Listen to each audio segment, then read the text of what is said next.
Hey, welcome back to Stumpy's Corner at Big E's Clubhouse. Um, man, I've heard it all. You can't miss it if you turn on YouTube or you turn on TV, sports, college football. Where is it? Where is it going? Everybody has an answer. Um, so it's just a wild, wild west out there as far as the college athletics goes, and especially college football, because that's the biggest revenue producer at the university. From a sports standpoint. So naturally, it gets its due on brings the revenue in for the university, and so it's the big topic. But man, it's I've heard every type of answer you can imagine, and who knows where it's going in the future. I'm a big college football fan, as you know, and I hope for the best. But I think there are going to be some significant changes going down the road in college football. But let's start here, folks. Let's just cut to the chase. We don't need to analyze it any more than we have. Cut to the chase. Whoever's got the money is going to be the ones that are going to headline the whole thing. And there are going to be a certain number of uh, programs that will have the money because of uh, fan support, booster money. Private equity now is in it. Cubans in there at Indiana. So whoever can produce the amount of money, those are the people that will be able to uh, buy whatever they want. It's it's not just in football; it's in society, and so that's let's let's just that's the main thing here, folks. Is the money is going to rule the roost, and that's where it's going. So we know that. We know that for a fact. A couple other things we know as well. The playoffs, they're here to stay. Uh, whether it's 12, 16, I personally like the 24, but I'm okay with 16. But they're here to stay. 16 teams will get in currently right now out of 130 some teams. 16 teams. Um, uh, Compare that to MLB. Um, there are, I believe, 32 franchises, and 16 teams get in the playoffs. So 50% of their field. Now, granted, college football is much bigger, but we'll get to that in a minute. Um, so we know the playoffs are here. I'm all in on the playoffs. I think there's nothing wrong with the playoffs. I think it's great for football. The only thing I would do in the playoffs is maybe attach a bowl game to that home field advantage in that first round to promote the bowl games within the 16 team playoff. Um, so the next thing is here to stay. We know NIL is here to stay in some form or fashion.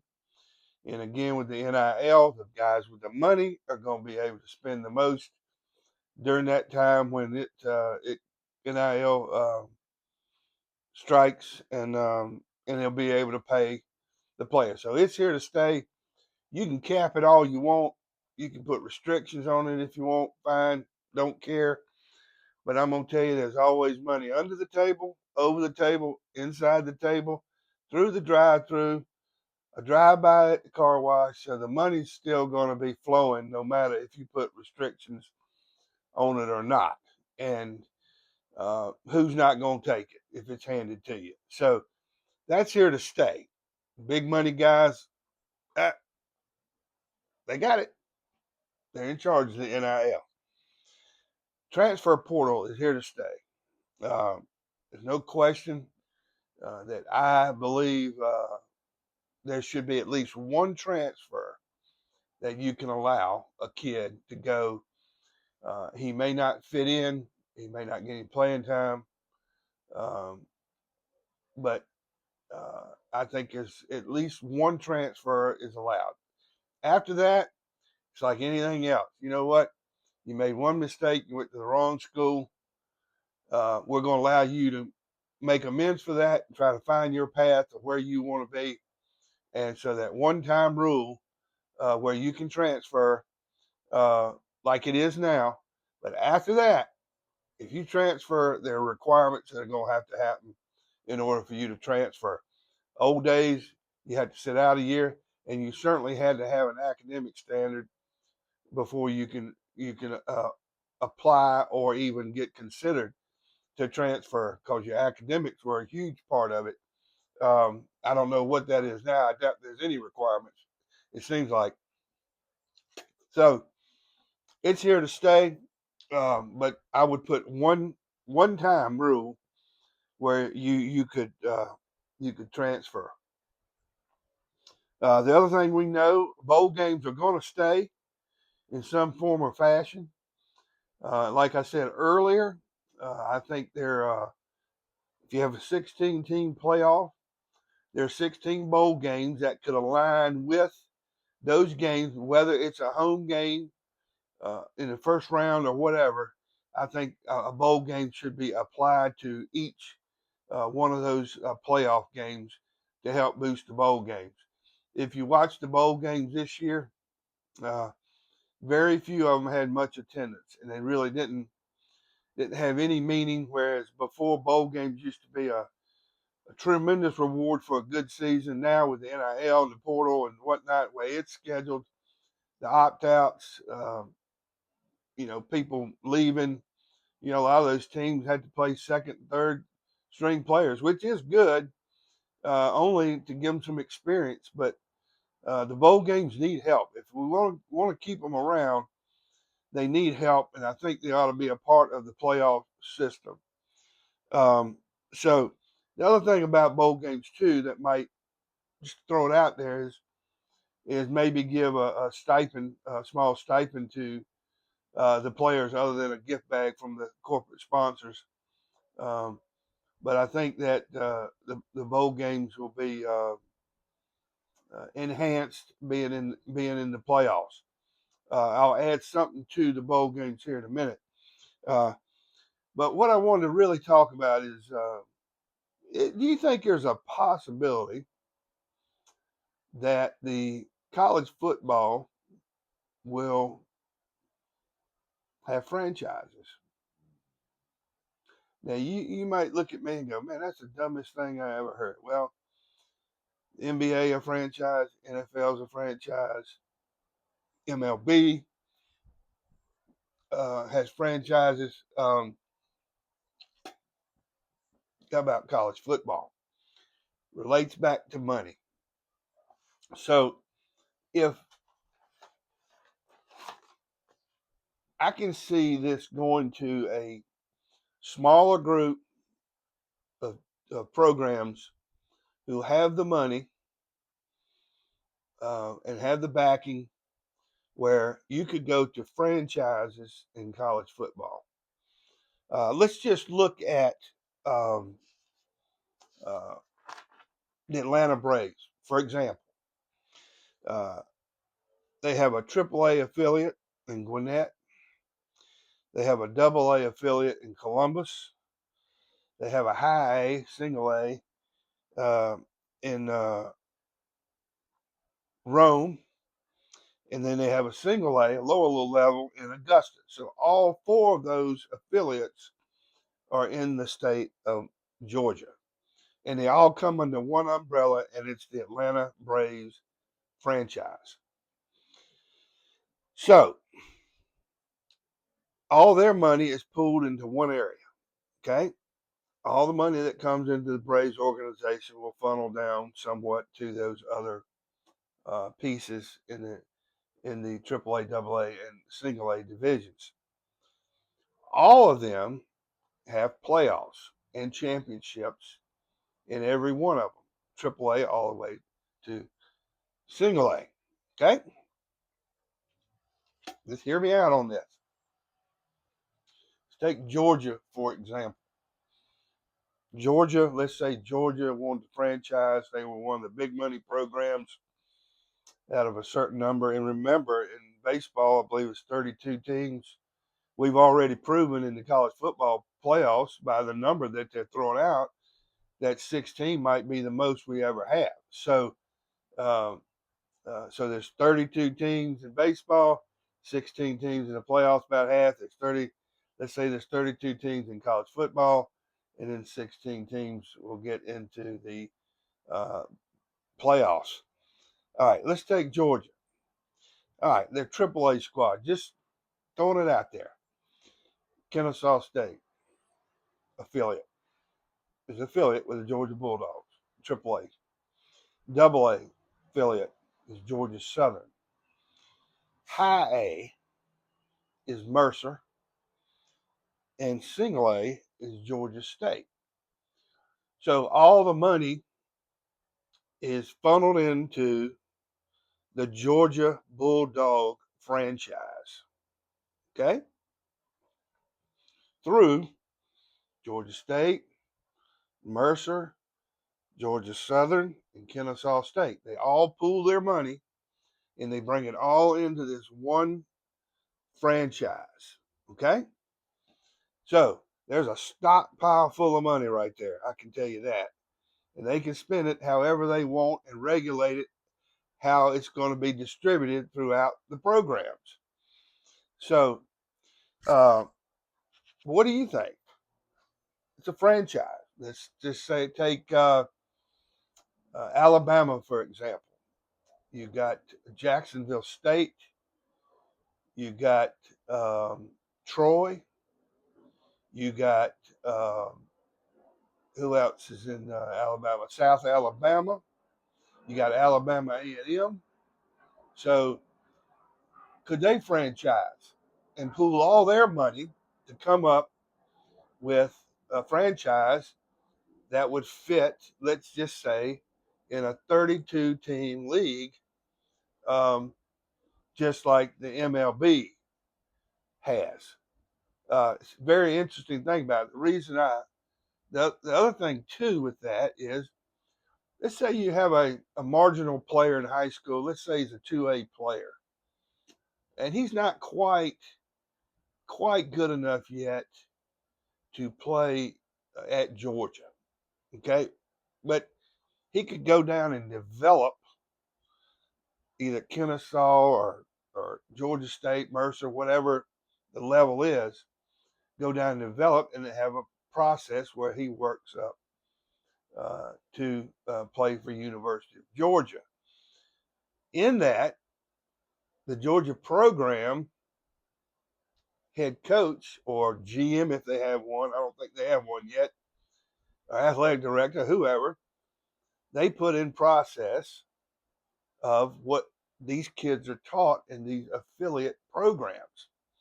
Just like, for example, Bobby Cox had Brian Snitker down in AAA, for example. So Brian is going to teach the Braves way and the Braves philosophy down in Gwinnett to get these kids ready to come up into play for the Georgia Bulldogs.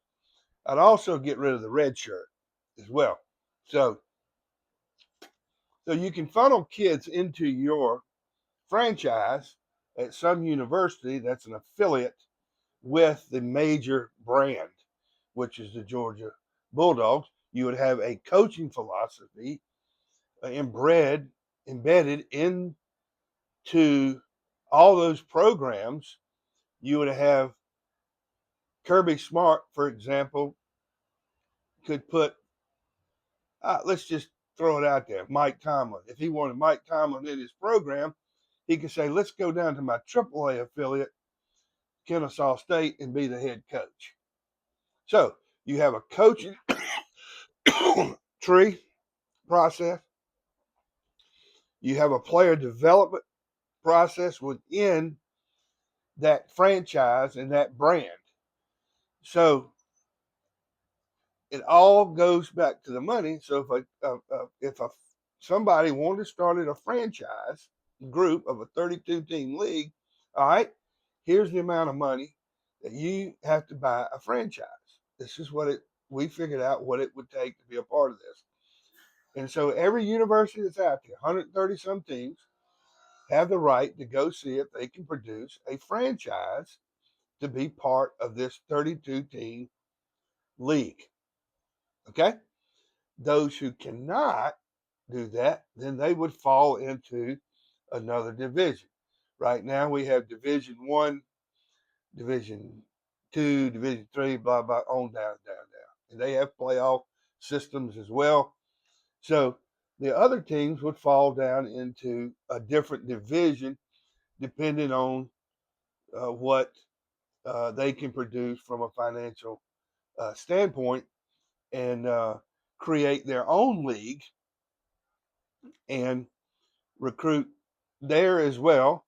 They can also benefit from the transfer portal. They also have NIL that they can spend. If they can only spend a certain amount, they're only going to get a certain type of player.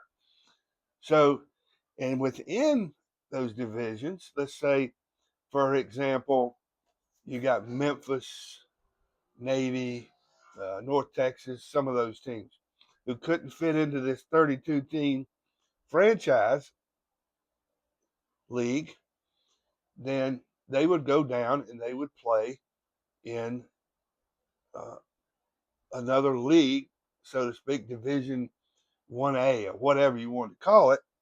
Um, and then they would have a playoff system there as well. Let's just say it's 16 teams. And then you would assign bowl games to those uh, playoffs that they would have. And consequently, you would move on down. So, um, like say Kennesaw State might be the Georgia affiliate, but they're in a bottom league uh, as far as in the AAA league, for example. So they would play in the AAA championship series or playoffs, uh, depending on what they're or if they qualify. So it's a very interesting concept. I got to thinking about it when I was coming up through high school at Martinsville High School in Southwest Virginia. We had a head basketball coach, a head football coach. We only had a few sports: football, basketball, baseball, and a baseball coach. And so that community, that rec department, was taught. Every team was taught the philosophy of what whatever sport it was. Let's take the basketball coach for example. We went to clinics. I was coaching. I mean, I was playing, and we went to clinics with our coach, and we were taught the Martinsville High School way. So as we grew up through that system, all of us had an idea of what the Martinsville High School way was, um, and from that head coach of that varsity team, and he put coaches in place, JV ball, 8th grade, 9th grade, and then down in the rec league, the parents or whoever coached would develop that philosophy throughout, and you would develop your players up to that program. And then, so I tried to put that together with, all right, with all we know that money's going to rule the roost here. So uh, I can see franchises a possibility here for the say let's just say 32 teams in college football that can produce the money and then pool their money, get affiliates to pool their money and create um, a 32 team power league, um, just like the pros do. MLB or the NBA has the G League, they have affiliates. NFL, the only affiliates they have is college football. That's who produces the players for them. So, um, just interesting to think about. Uh, in corporate world, there's brands and franchises and whatnot. I can easily see college football going to franchises and brands creating franchises down with other schools within their region. But it's an interesting thing to think about. But money will rule. That's the number one thing I do know is money will rule, and wherever the money goes is where the structure and scheduling and whatnot will go. That's what's going to control it all, and whoever can do it will control what happens in college football. So just something to throw out there. Enjoy it. Um, but it's something that was on my mind, and I just related it back to high school of player development. And you kind of keep it within your program. And we always had some good sports back then.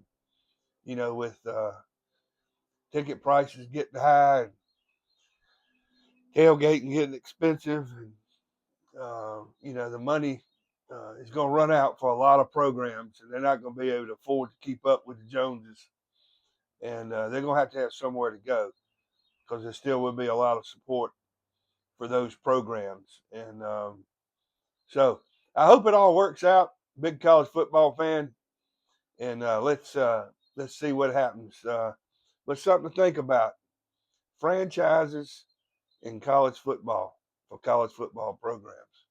Take care.